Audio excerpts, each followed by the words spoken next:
Failure is not your grave. It is your forge. The weak see ruin, the strong see opportunity. Today, I will show you how to transform the ashes of defeat into the fire that reignites your ambition, and how to rise not as you were, but as something far more dangerous. In the heater of power, failure is the scene most men wish to avoid, yet it is the one that reveals the true actors from the imposters. The world will tell you to heal, to recover, to forgive yourself. This is the language of the conquered.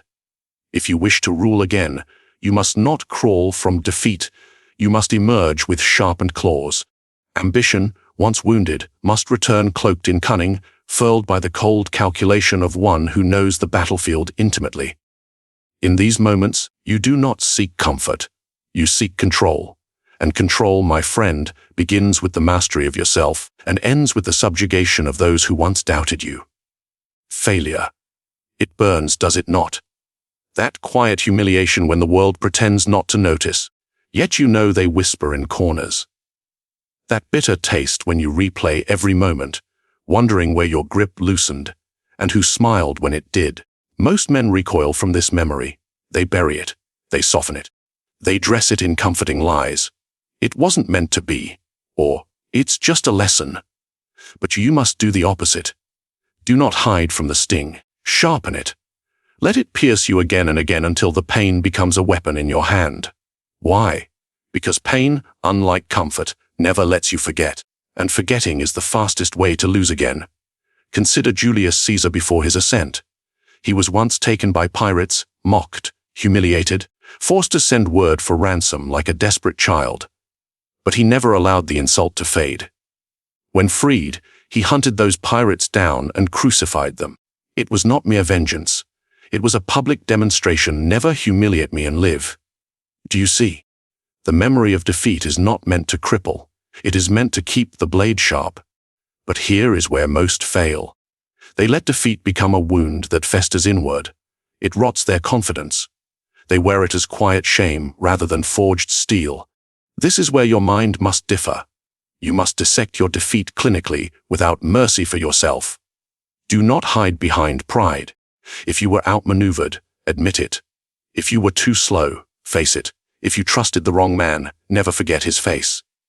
Every detail becomes a weapon. Psychology tells us that emotions bind memories more tightly than reason. If you can anchor every lesson of your defeat to the heat of your humiliation, it will never leave you. When the moment to act comes again, instinct, not mere thought, will force you to avoid the same trap. The soldiers of ancient Sparta trained with the memory of shame. If a warrior lost his shield in battle, he was disgraced for life. Why? Because a shield was not just his defense.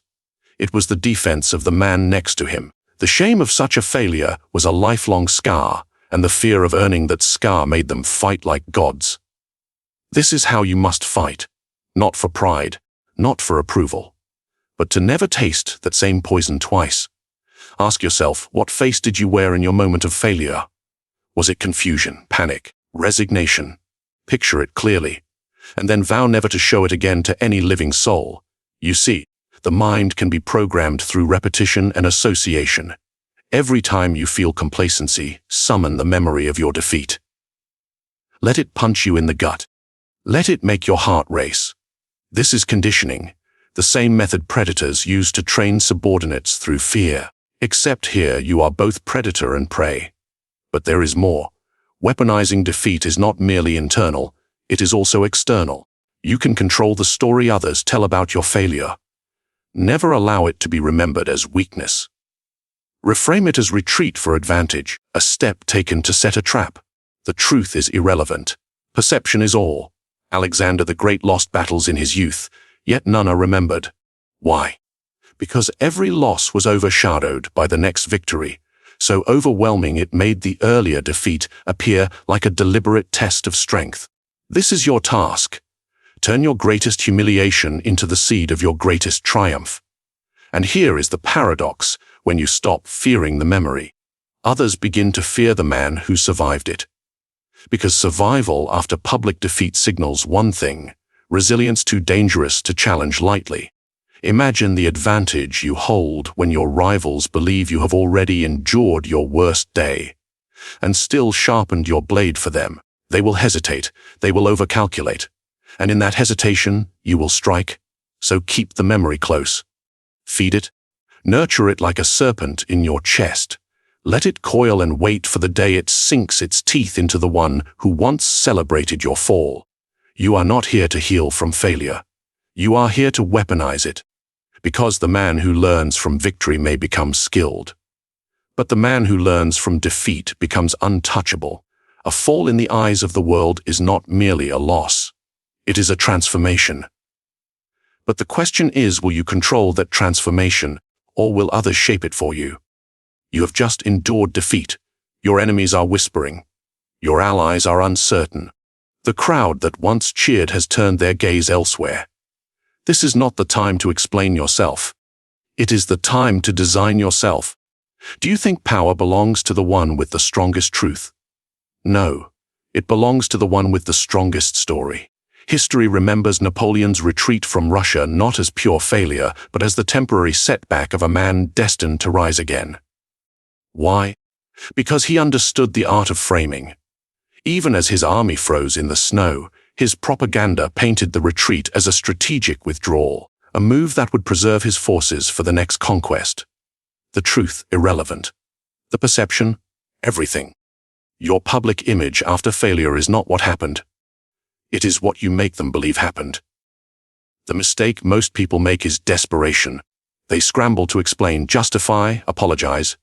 Every word they speak confirms the image of defeat. Every explanation cements the idea that they are on the defensive. You must do the opposite. Act as though the loss was part of a broader plan.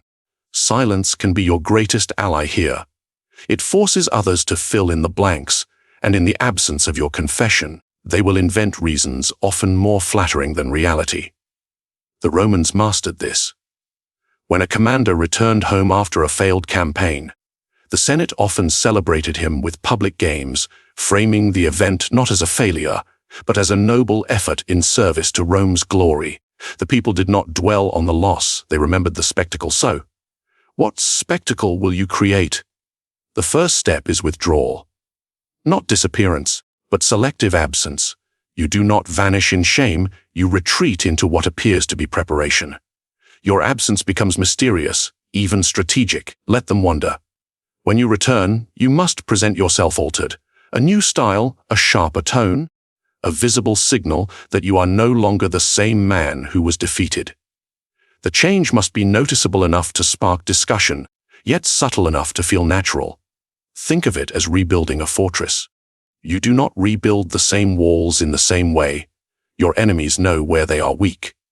You shift the gates, strengthen the stone, and add hidden defenses only you understand. This is not just about outward appearance. It is about recalibrating how others interpret your presence. If before you were seen as approachable, now you are calculated. If before you were impulsive, now you are deliberate. Every gesture, every pause, every word is measured. Do you know why this works? Because people believe what they see more than what they are told. A man who carries himself like a ruler will be treated like one, even before he has the crown. Psychology confirms this. Humans are wired to seek patterns and assign meaning. If you appear changed, they will assume there is a reason, and they will guess that reason is power. But be careful, overcompensate, and you will look like an actor in borrowed robes. The transformation must be authentic in execution, even if its origin is calculated. Consider Richard III of England. After being painted as deformed and villainous by his enemies, he took control of his image by presenting himself as a strong, decisive commander.